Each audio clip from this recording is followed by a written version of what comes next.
Olá, que bom que esse vídeo chegou até você, porque hoje nós vamos resumir a mensagem de Cristo em uma linguagem simples para que você não desvie sua atenção do foco principal do Evangelho e nem caia nas mentiras que muitos, infelizmente, contam por aí.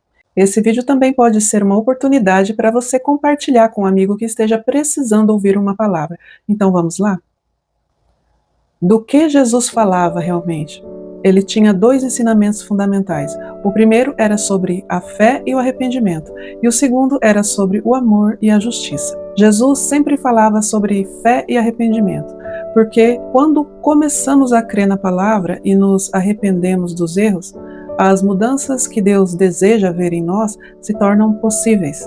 Fé e arrependimento provocam o abandono das práticas que ferem os princípios que Deus tem. E, consequentemente, o arrependimento da humanidade gera o perdão que Deus quer conceder, gera reconciliação, gera aliança do homem com Deus, e esse compromisso deve ser confirmado com a prática do batismo nas águas. Nesse ato, o nosso velho homem morre simbolicamente quando nós somos imergidos na água, e então, quando saímos dela, surge uma nova criatura que nasce de novo para servir a Deus. Esse é o batismo pelo qual até mesmo o próprio Jesus se submeteu lá no Rio Jordão diante de João Batista.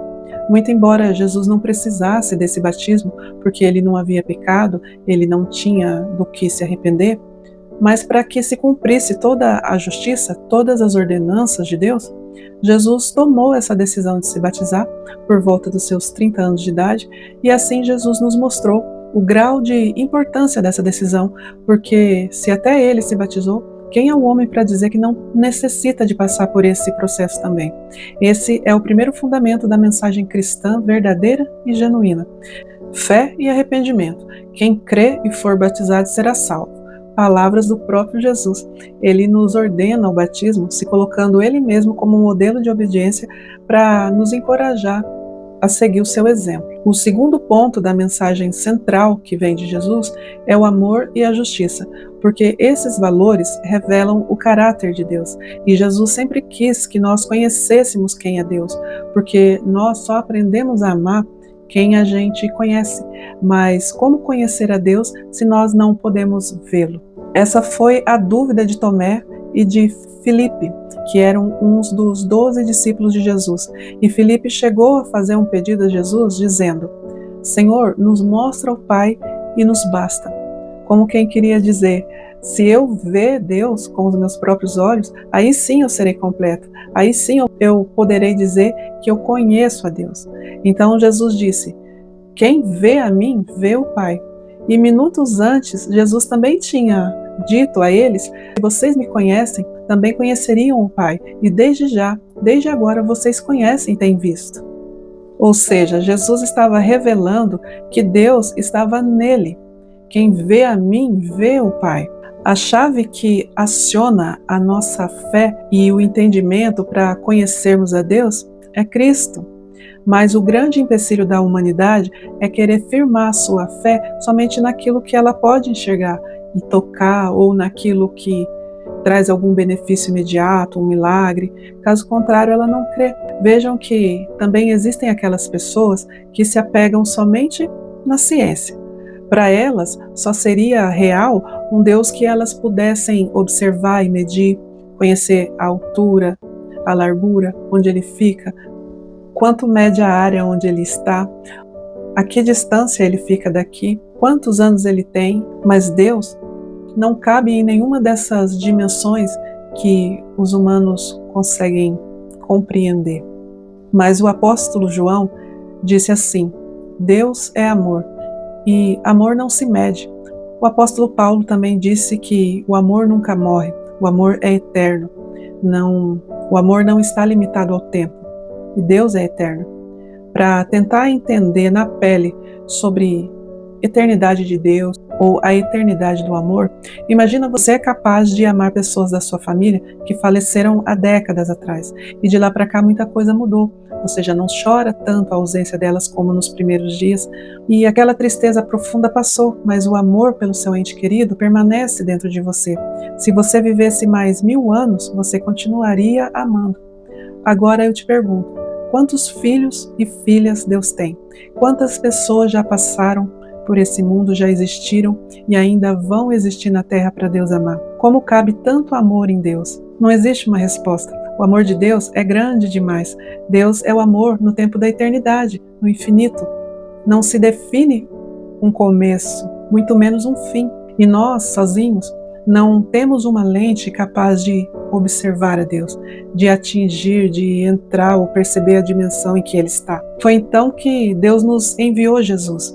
Tendo amor em Cristo e conhecendo a respeito de Cristo, as barreiras são quebradas. Nós conseguimos conhecer a Deus a um nível mais profundo, a um nível espiritual. A única maneira de conhecer a Deus é em Cristo.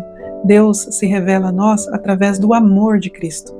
O apóstolo Paulo entendeu isso quando escreveu uma carta para os seus amigos da igreja de Éfeso, na Turquia.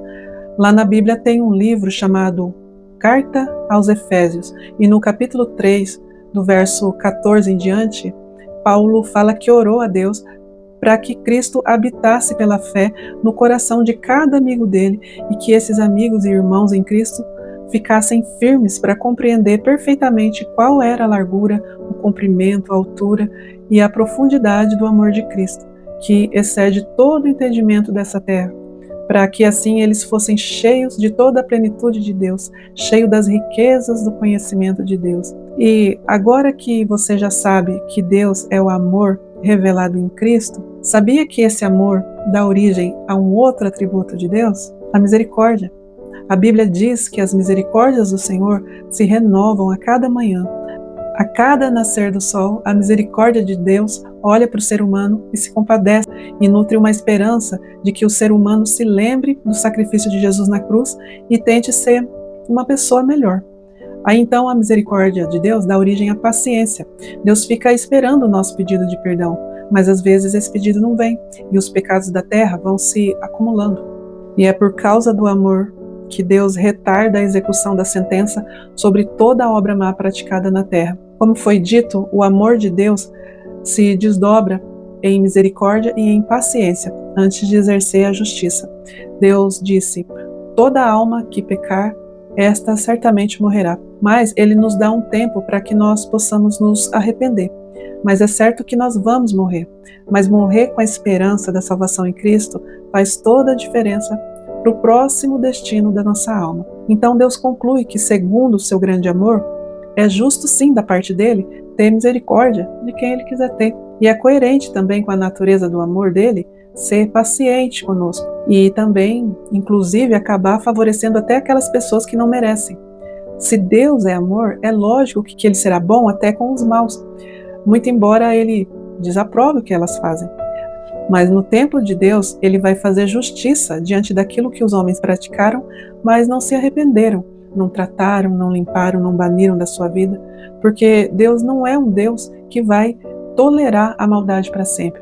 Ele tem um compromisso a ser cumprido, de restabelecer a ordem.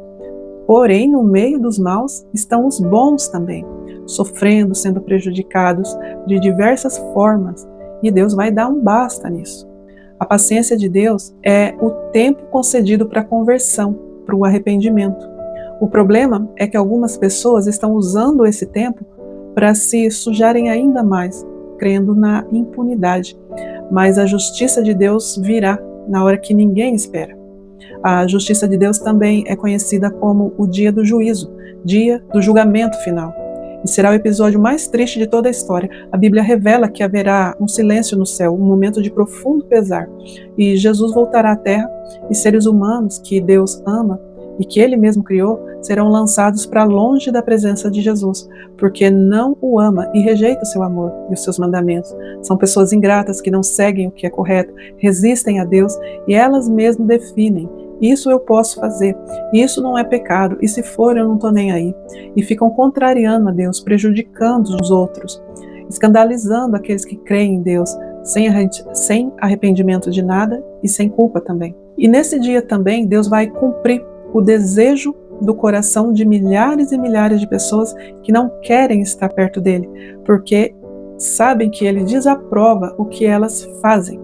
Muitas pessoas hoje já confessam que de fato não querem estar na presença de Deus. Pessoas que dizem: não me interesso pelo céu. Também no dia do juízo, Deus fará justiça, segundo as Escrituras. E todas as pessoas do mundo já terão ouvido o Evangelho de Cristo.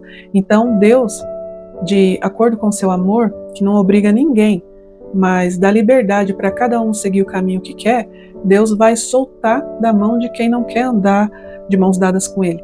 Mas quem ama a Deus será conduzido ao reino de Deus e vai governar com Cristo. Essa é a justiça e o amor de Deus. No fim, Ele dará exatamente o que você deseja. Quem ama a Deus, quem deseja ver a face de Jesus, terá sua presença continuamente. E quem o ignora vai experimentar a ausência total de Deus, conforme o seu próprio desejo, porque o amor de Deus respeita as suas escolhas, permite que você mesmo crie a tua realidade, que pode ser de luz ou de trevas. Então, para finalizar, fiquem atentos. Dentre as muitas vozes que falam por aí, se a mensagem não estiver alicerçada em todas essas verdades que você ouviu aqui hoje, rejeite, não dê ouvidos. Confira o que a pessoa fala com o que está escrito na Bíblia.